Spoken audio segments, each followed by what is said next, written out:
They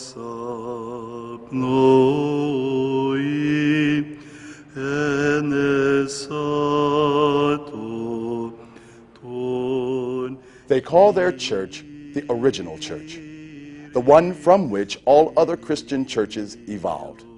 They are members of the Eastern Orthodox faith, and they represent both new immigrants and fourth-generation Chicagoans. Hello, I'm Chaplain Dean with the Chicago Police Department. This is the latest in a series of videos to expand your knowledge and understanding of the many diverse communities within our city. Having even a basic knowledge of a person's customs and culture enables police officers to conduct their duties in a more efficient and respectful manner. Today, we explore the Eastern Orthodox faith. We have to realize that Orthodox is not really a faith or a religion, it's a way of life. It's how you live your life. That's the whole thing. There's a family of Orthodox churches which is correctly called the Eastern Orthodox churches. There are 14 what we call autocephalous or self-governing churches throughout the world. But in this country, since it's a pluralistic country, different ethnic groups have come here at different times. Different Orthodox jurisdictions have been set up. No, there is Romanian, Bulgarian, Russian, there's even Polish Orthodox, and then Greeks and Serbs, they're Ethiopian. The distinctions come from the ethnicity. The faith is the same thing. We are united in the faith. We can go to each other's churches, receive communion. The clergy can serve with each other in the various churches.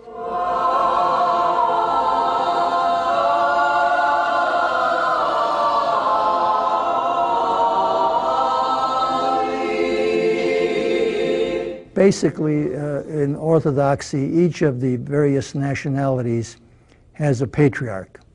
But they are not like the Pope, what he called. The patriarch is one among equals, and the patriarchs themselves then elect an ecumenical patriarch who happens to sit in Constantinople in Turkey. Greek, Serbian, and Russian ethnic groups represent some of the largest Orthodox congregations in Chicago. Chicago is the third largest Greek city in the world after Athens and Thessalonica in Greece. I think Chicago is beautifully ethnically diverse and offered probably a lot of job opportunities after the Chicago fire when most of the influx of immigrants came from Greece.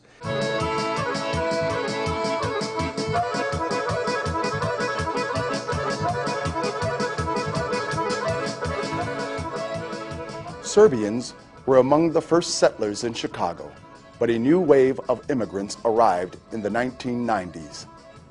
When you talk about Serbia, it's one now country, one of the countries of Yugoslavia. But Serbs lived all over Yugoslavia. You know, they lived in Slovenia, they lived in Croatia, they lived in Bosnia, and they still are. In Croatia, there is, because they all were expelled like 7 years ago, about 400,000 of them. They had the wars there, and a lot of them became refugees, and a lot of them came back to the United States, a lot of them went to Canada, and a lot of them went to Australia. The Russian Orthodox Church draws from several countries. Most of them are either from a Russian land, like Russia, Belarus, Ukraine. Some of them are from Poland, but that's because, you know, Poland's border changed many times in the course of history. Or they're of that background, but not everybody.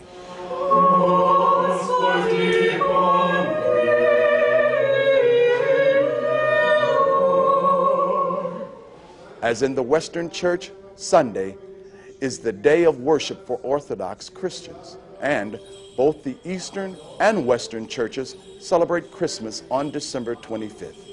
The churches, however, differ on the date for Easter. Saints' Day celebrations are of special significance to Orthodox individuals and families.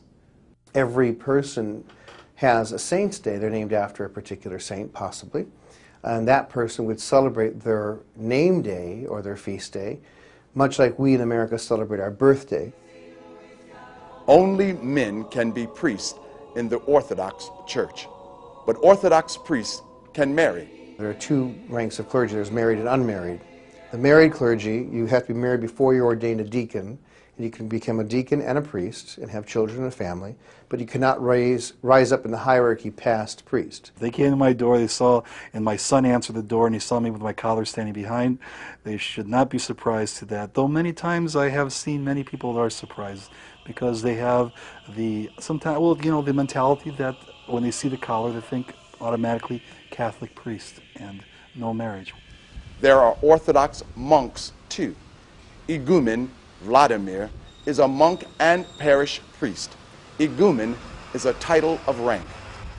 Being a parish priest, I try to keep my head covered. It's a sign of respect. It's a monastic obedience. But I certainly take my hat off for a number of things, and I would have no problem being asked to remove it for some official reason. That's no problem at all.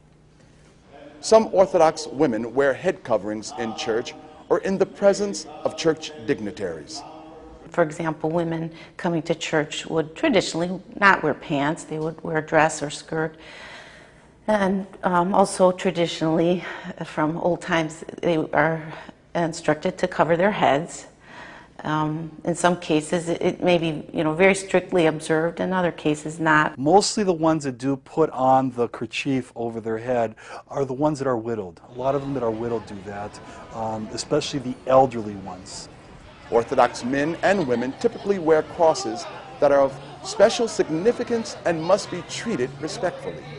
Usually, when they get baptized, their godfather always gives them a cross on the day, and so they wear it all their life, or they buy another one maybe, so they wear two. If you see a bishop, he has a round piece called an engolpion. They're beautiful pieces. It's not a problem to say what a beautiful engolpion or what a beautiful piece that is, and ask if you can touch it, and usually there's no problem. Orthodox Christians wear wedding bands on their right hands and cross themselves right to left, not left to right as members of other denominations do. We go right to left is the same issue of what God said, that we always want to be on God's right side in the last day of his judgment and not on his left as he separates the good people from the evil people. Most Orthodox homes have what is called an icon corner. This is an area set aside for prayer and reflections. Most Orthodox homes do have an icon corner or a prayer corner, and those icons would or should certainly have been blessed and should be treated with the utmost respect.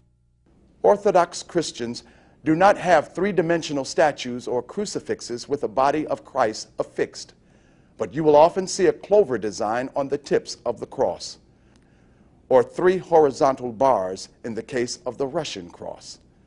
Many Orthodox Christians also carry an article of faith called a prayer rope. It is a knotted strand of wool or silk.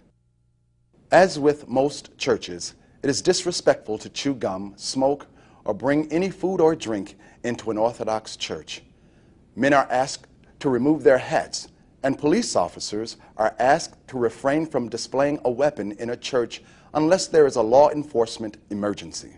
We have a prohibition against guns in churches, and we had an issue where a Greek Orthodox police officer came for Palm Sunday, and his gun was in full view. And this is the concept of sanctuary, safe place, is really alive in our church, and we asked him to please remove it, cover it, do something with it. But if there is a call, if somebody comes in the church make problem, I think they can, in that instance, they can walk in there with a gun and ask person to leave or try to apprehend him. Also within the church, it is disrespectful to sit with your legs crossed. Arms should be kept crossed in front or hanging down by a person's side, and hands should not be kept behind the back.